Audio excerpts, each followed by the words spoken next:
নমস্কার।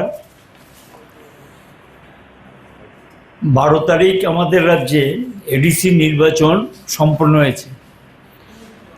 বামফ্রন্টের পক্ষ থেকে আমরা আগাম কিছু বিষয় স্টেট ইলেকশন কমিশনের দৃষ্টি আকর্ষণ করেছিলাম। সুষ্ঠু অবাধ নির্বাচন করতে গেলে এই পদক্ষেপগুলো তাদের দিক থেকে নেওয়া প্রয়োজন বলে আমরা ইন অ্যাডভান্স এগুলো জানিয়েছিলাম। তার মধ্যে উল্লেখযোগ্য ছিল, আমরা দাবি করেছিলাম আধা সামরিক বাহিনী আনতে হবে, সমস্ত বুথে দিতে হবে। 2 নম্বর দাবি আমাদের ছিল যে ভিভিপ্যাট যুক্ত ইভিএম মেশিন ব্যবহার করতে হবে। 3 আমরা বলেছিলাম পুলিং এজেন্টদের নিরাপত্তা দিতে হবে এবং সব পার্টি যাতে সমানভাবে প্রচার কাজ করতে পারে তার জন্য একটা পরিবেশ তৈরি করতে হবে। এই ধরনের কিছু বিষয় আমরা, এবং সঙ্গে ওয়েবকাস্টিংয়ের দাবি ছিল। এই দাবিগুলো সম্পর্কে তিনি বলেছিলেন যে বিবেচনাধীন, কিন্তু আমরা পরবর্তী সময়ে লক্ষ্য করলাম সেন্ট্রাল প্যারামিলিটারি ফোর্স আসবো না। ঠিক ভোটের একদিন আগে অল্প সংখ্যক সেন্ট্রাল প্যারামিলিটারি ফোর্স আনা হয়েছে এবং নির্বাচনের দিনের আগেই যেটা ল অ্যান্ড অর্ডার, আইন শৃঙ্খলার চরম অবনতি ঘটেছে। 2টি শরিক বিজিবি এবং মথা তারা নিজেরা রাজ্যের বিভিন্ন জায়গাতে সংঘর্ষে লিপ্ত হয়েছে এবং একটা ভয়ের পরিবেশ তৈরি হয়েছে এবং এই ভয়মুক্ত নির্বাচনের যে দাবি ছিল সেটা অকার্যকর হয়ে গেল এবং সেই ভীতির পরিবেশের মধ্যে নির্বাচনটা সম্পন্ন হয়েছে। আমরা ইভিএম মেশিন বলেছিলাম, কিন্তু দেখা গেল মধ্যপ্রদেশ থেকে ইভিএম মেশিন নিয়ে আসবেন, আমাদের রাজ্যেই তো আছে, সেটা মধ্যপ্রদেশ থেকে আনার কি কোনো প্রয়োজন ছিল? নিয়ে এসছেন, বললো এগুলো ভালো, কিন্তু শেষ পর্যন্ত এগুলো ভিভিপ্যাট যুক্ত ছিল না এবং এগুলো নিয়ে নানা ধরনের সন্দেহ ইতিমধ্যে মানুষের মধ্যে উঠতে শুরু হয়েছে, নানা ধরনের প্রশ্ন সন্দেহ।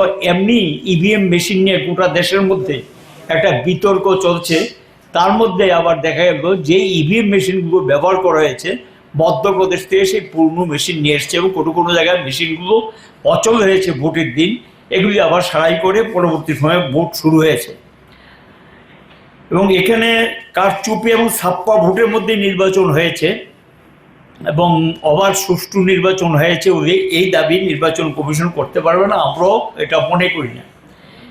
এখন গিয়ে আপনারা দেখেছেন যে ব্যাপক সংঘর্ষের ঘটনা ঘটেছে এবং এই সংঘর্ষগুলো অধিকাংশ ক্ষেত্রে যেটা আমরা আশঙ্কা প্রকাশ করেছিলাম যে আউটসাইডার যারা সেখানে তারা যাতে ইনসাইড এরিয়াতে না যেতে পারে, এডিসি এরিয়া যাতে প্রবেশ না করতে পারে, এটাকে নিশ্চিত করার জন্য। কিন্তু দেখা গেল ভোটের দিন বিভিন্ন জায়গাতে 3 জন বিধায়ক, মন্ত্রীও আছেন একজন, সেখানে গিয়ে তারা কিন্তু এডিসি এরিয়ার ভোটার নন, কিন্তু সেখানে এডিসি এরিয়ায় ঢুকেছেন এবং এটা নিয়ে সেখানে সংঘাত তৈরি হয়েছে, সংঘর্ষে পরিণত হয়েছে এবং কোথাও কোথাও দেখা গেল 3 জন বিধায়ক সেখানে এডিসি এলাকায় ভীতির পরিবেশ তৈরি করার জন্য নেতৃত্ব দিয়েছেন এবং অশান্তির পরিবেশ তৈরি করার জন্য, ভোটারদেরকে ভীত সন্ত্রস্ত করার জন্য সেখানে ভূমিকা নিয়েছেন।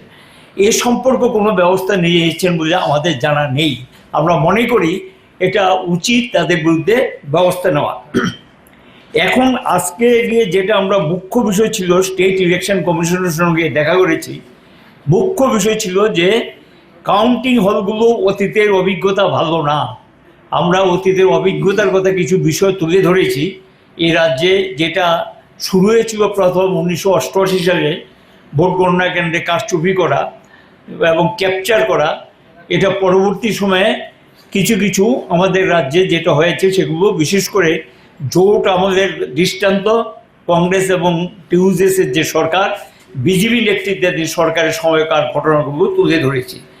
আমরা বলেছি কাউন্টিং হলগুলোর প্রিমিসেস এরিয়া, চত্বর যেটাকে বলা হয়, এবং আউটসাইড ইনসাইড এখানে সেন্ট্রাল প্যারামিলিটারি ফোর্স দিতে হবে এবং কেন্দ্রীয় নিরাপত্তা বাহিনীর অধীনেই যাতে ভিতরের নিরাপত্তা বাইরের নিরাপত্তা নিশ্চিত করা হয়, এটা সম্পর্কে আমরা দাবি জানাইছি। দ্বিতীয় আমরা যেটা বলেছি সেটা হলো গিয়ে কাউন্টিং এজেন্ট যারা, তারা যাওয়ার পথে যাতে বাধাপ্রাপ্ত না হয়, ফেরার পথে যত বাধাপ্রাপ্ত না হয়, তাদের নিরাপত্তার দায়িত্ব ইলেকশন কমিশনকে এনশিওর করতে হবে এবং আরক্ষা দপ্তরকে প্রয়োজনীয় নির্দেশ দিতে হবে যদি কোথাও বাধার সম্মুখীন হয় সেখানে নিরাপত্তা দেয়। কারণ এই ঘটনা আমরা দৃষ্টান্ত তুলে ধরেছি, শান্তির বাজারে নিয়েছেন পুলিশের ব্যবস্থাপনায়, যাওয়ার পথে একবার আক্রান্ত হয়েছে, ফেরার পথেও সেখানে আক্রান্ত হয়েছে, বাসটা ভেঙে গুঁড়া করে দিয়েছেন। শুধু তাই না, এবং পুলিশের প্রেজেন্সে সেখানে দেখা গেল এজেন্টরাও প্রচণ্ডভাবে সেখানে ফিজিক্যালি অ্যাসাল্ট হয়েছে, শারীরিকভাবে নির্যাতনের শিকার হয়েছেন। এই ঘটনাগুলো আমরা তুলে ধরেছি। বিশেষ কিছু বিভাগ আছে, সেই বিভাগগুলিতে নিরাপত্তামূলক ব্যবস্থা শক্তিশালী করা, আর সব কয়টা কাউন্টিং হলে সেখানে গিয়ে বাইরে এবং ভিতরে পর্যাপ্ত নিরাপত্তা বাহিনী মোতায়েন করতে হবে। আর জমায়েতগুলো যারা করবে তার জন্য একটা দূরত্ব ঠিক করে সেখানে গিয়ে কোন পার্টি কোথায় জমায়েত করবে এটা স্থির করে দেওয়া, এবং যেটা যাতে পার্টিগুলোকে অ্যাডভান্স ইনফর্ম করে দেওয়া হয় এবং সেখানে যাতে আইনশৃঙ্খলা কোনো অসুবিধা তৈরি না হয় সেটা দেখা। আর কাউন্টিং হলের ভিতরে কোনো অবাঞ্ছিত ঘটনা যাতে না ঘটে তার জন্য সিসিটিভি ফিট করতে হবে এবং বাইরেও থাকতো, আউটসাইড ইনসাইড বোথ সাইড সেখানে সিসিটিভি ব্যবস্থা করতে হবে। এরপরে যেটা আমরা বলেছি, নির্বাচন সম্পন্ন হওয়ার পর আমাদের রাজ্যে আমরা লক্ষ্য করছি ভোটের পরবর্তী সময় হিংসাত্মক ঘটনা ঘটে। একদল হারবে একদল জিতবে, এটাই নিয়ম, গণতন্ত্রের প্রক্রিয়া এটাই হয়। এখন সেখানে গিয়ে দেখা যায় একদল হারে একদল জিতে, কিন্তু সেখানে গিয়ে যে দল জয়ী হয় তারা গিয়ে সেখানে আক্রমণ সংগৃহীত করে, সাধারণ মানুষের সম্পত্তি লুটপাট হয় এবং শারীরিক নিগ্রহ হয়, এমনকি আগুন দেওয়ার ঘটনা ঘটে। এটা আমাদের রাজ্যে আমরা লক্ষ্য করেছি, বিভিন্ন নির্বাচনের পরে এগুলো হচ্ছে। আমরা বলেছি মিনিমাম 2 মাস সেন্ট্রাল প্যারামিলিটারি ফোর্স যাতে আমাদের রাজ্যে এবং সতর্কতামূলক ব্যবস্থা হিসেবে, প্রিকশনারি মেজার্স হিসেবে সেখানে নিরাপত্তা ব্যবস্থাপনা যাতে থাকে সেটা আমরা আমাদের দিক থেকে দাবি জানিয়ে বলেছি। ভোটের পরেও যাতে এই বাহিনীগুলোর টহলদারি অব্যাহত থাকে এবং পুলিশও যাতে সেখানে সক্রিয় ভূমিকা গ্রহণ করে আমাদের দিক থেকে আমরা বলেছি।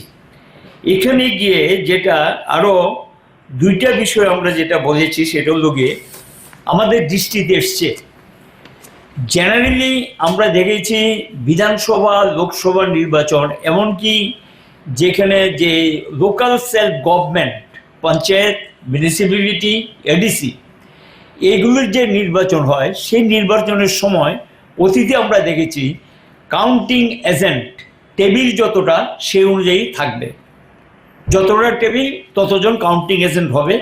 আর এক্সট্রা 1 থেকে 3 জন কাউন্টিং এজেন্ট দেওয়া হয় রিপ্লেস করার জন্য। কেউ অসুস্থ হয়ে গেল, অসুবিধা তৈরি হলো, তারা প্রিমিসেসের ভিতরে থাকবে, কাউন্টিং হলের ভিতরে ঢুকতে পারবে না।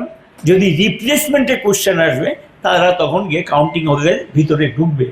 তো আমাদের কাছে খবর হলো যে কোনো এসডিএম নাকি বলেছেন যে ধরুন 12টা টেবিল যদি হয় 12 জন যেমন থাকবে, আবার এক্সট্রাও নাকি 12 জন, এবং এটা তো একটা ক্রাউড হবে।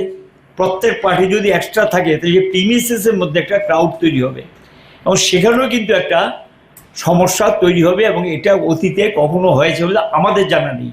এই দৃষ্টান্ত আছে বলে আমাদেরও মনে হয় না। আমরা এটা সম্পর্কে বলেছি প্রিভিয়াস ইলেকশনগুলোতে বিধানসভা, পার্লামেন্ট বা লোকাল সেলফ গভর্নমেন্টের যে ইলেকশনগুলো হয়েছে সেই ইলেকশনগুলোতে যে ব্যবস্থা নেওয়া হয়েছে সেই অনুযায়ী বিষয়টা যাতে করা হয় আমরা আমাদের দৃষ্টিতে, উনি বলেছেন বিষয় দেখবেন। আরেকটা বিষয় এসছে যেটা জেনারেলি আমরা দেখেছি যে ধরুন বিধানসভা নির্বাচন সংশ্লিষ্ট বিধানসভা এলাকা থেকে দিতে পারে কাউন্টিং এজেন্ট। এখন গিয়ে ধরুন এডিসির ইলেকশন, তাহলে এডিসি যে সিটের ইলেকশন সেই সিট মানে দ্যাট ইজ কনস্টিটিউয়েন্সি, সে কেন্দ্রটার অধীনস্থ এলাকার লোকদের এজেন্ট করা যায়। আর যদি কোনো অসুবিধা থাকে সাধারণত আমরা দেখেছি তাহলে নিয়ারেস্ট যে কনস্টিটিউশন অ্যাডজাসেন্ট নিকটবর্তী যে কনস্টিটিউয়েন্সি আছে সেখান থেকে দেওয়ার ক্ষেত্রে কোনো কোনো ক্ষেত্রে অ্যালাউ করেছে। কিন্তু এডিসি এরিয়ায় নন এডিসি লোক কাউন্টিং এজেন্ট দিয়েছে, এটা আমাদের স্মরণে আসছে না। তো এবার কোনো একজন এসডিএম বলেছেন নন এডিসি এরিয়ার লোক কাউন্টিং এজেন্ট হিসেবে এডিসি এলাকায় যেতে পারবে। আমরা এটা নিয়ে বলেছি এটা দেখুন এবং নিশ্চয়ই অতীতে যে পদ্ধতি নিয়মগুলো মেনে চলা হয়েছে সেই পদ্ধতির নিয়মগুলো যাতে অনুসরণ করা হয় এমন কোনো পরিবেশ তৈরি করা উচিত হবে না হলের ভিতরে, যাতে সেখানে কি কোনো মানে অপ্রীতিকর ঘটনা তৈরি হয়। এবং কোনো কোনো ক্ষেত্রে আমরা দেখেছি সাধারণ অল্প ভোটের ব্যবধানে যখন জয় পরাজয় নির্ধারিত হয় সেই সময় হলের ভিতরে আমরা লক্ষ্য করেছি অতীতে যে বিষয়গুলি কিছু কিছু ঘটনা সেখানে সংঘটিত, এই জাতীয় ঘটনাগুলো অনভিপ্রেত, এটা হওয়া উচিত না। সেখানে গিয়ে চত্বর এলাকাটা যেমন নিরাপত্তা বেষ্টনীর মধ্যে থাকবে, আর ইনসাইড হলেও সেখানে নিরাপত্তা বেষ্টনীর ভিতর থাকতে হবে, এটা মনে রেখে এক্সট্রা সেখানে 1 থেকে 3 জন পর্যন্ত দেওয়া যায়। 3 জন হওয়াই বাঞ্ছনীয়, 3 জন পর্যন্ত দেওয়া যেতে পারে এক্সট্রা, তার বেশি এক্সট্রা দিলে সেখানে একটা স্টেট ইলেকশন কমিশনার বলেছে, আমি সবটা নোট করে নিয়ে গেলাম, আপনাদের বক্তব্য শুনলাম, আমি বসবো দেখবো কতটুকু কি করা যায়। এবং উনি আমাদের যে বিষয়গুলি আমরা উপস্থাপিত করেছি এগুলো সম্পর্কে তিনি কোনো যে মানে এগুলি কোনো প্রকার যৌক্তিকতা নেই বা অযৌক্তিক এই ধরনের কোনো বক্তব্য তিনি রাখেননি। এবং আমরা মনে করি যে এটা যৌক্তিকতা সহকারে আমরা যে ব্যাখ্যা দিয়েছি এটা নিশ্চয়ই সেই অনুযায়ী election commission, state election commission ব্যবস্থা নেওয়া উচিত, কারণ ভোটের দিনের অভিজ্ঞতাটা ভালো না এবং বহু রক্তক্ষয়ের ঘটনা ঘটেছে এবং নির্বাচন সুষ্ঠু অবাধ হওয়ার ক্ষেত্রে সেই ভূমিকা নিতে পারেনি।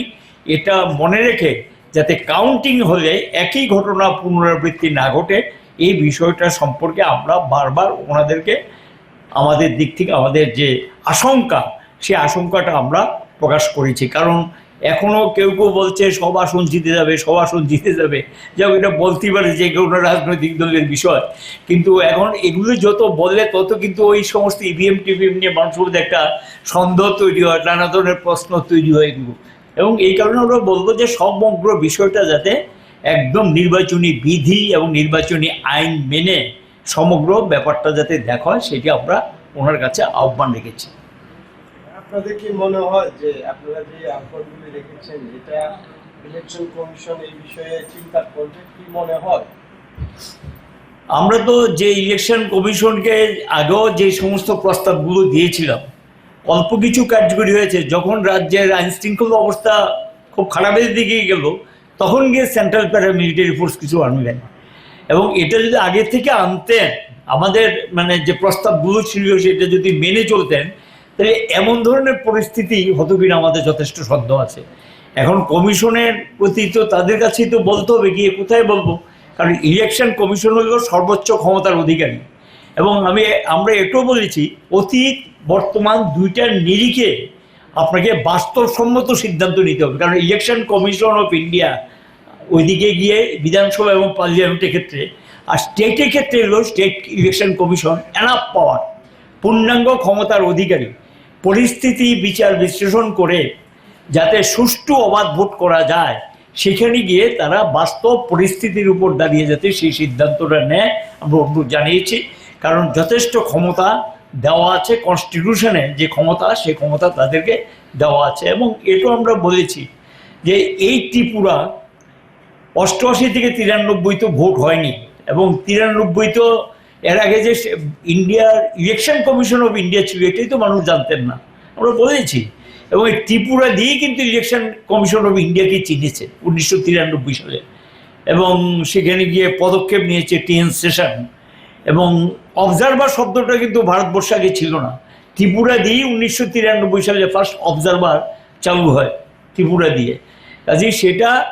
কাজে ইলেকশন কমিশন অফ ইন্ডিয়া যদি সিদ্ধান্ত নেয়, আবার স্টেট কমিশনও যদি সিদ্ধান্ত নেয় যে স্টেটের ইলেকশনগুলো আমরা সুষ্ঠু অবাধ করব, তাদের ক্ষমতার ক্ষেত্রে কোনো ঘাটতি দেখার কথা নেই, সম্পূর্ণ ক্ষমতা তাদের হাতে আছে, সেই ক্ষমতা প্রয়োগ করে অবাধ সুষ্ঠু যাতে করোনার কাজটা শেষ হয় সেটা আমরা বলেছি।